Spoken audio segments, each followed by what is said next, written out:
योगेश हा. हारवर काय बघतोयस? अरे मला उद्या परवा आणि तेरवा सलग 3 दिवस सुट्टी आहे. चल की जाऊया ट्रिपला कोकणात. आणि कोकणात जाऊन काय करायचं? काय करायचं म्हणजे मस्त वाळूत नाचायचं, पाण्यात भिजायचं आणि संध्याकाळ की नाही मास बिस नसते, मजा नसता एन्जॉय करायचा बघ. तुला माहित आहे का होय. आपल्या देशाला स्वातंत्र्य कोणामुळे आणि कसं मिळाले ते? कसं? कित्येक जणांनी आपल्या प्राणाची आहुती दिली, कित्येक जणांचं रक्त सांडलं या मातीत.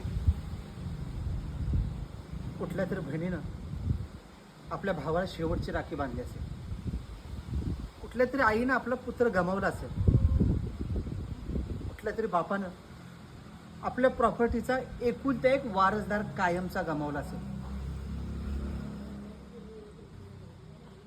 कित्येक जणांनी रक्त सांडले रे या मातीत. आणि ही मिळालेली सुट्टी तू अशीच वाया घालवणार? म्हणतोयस ती पटतंय, पण आता सलग 3 दिवस सुट्टे काय करू काय मग मी? काय करता आलं नाही तर काय करू नकोस, पण दारू पिऊ नकोस. एक कर, आपला परिसर, आपला गाव स्वच्छ करू शकतोस. सीमेवरती लढणारे जवान, त्यांच्या कुटुंबियाच्या अडचणी जाणून त्यांना मदत करू शकतो. एखाद्या गोरगरिबांना दान करू शकतो. ज्यातून देश सेवा घडेल असं कोणतेही काम करू शकतो.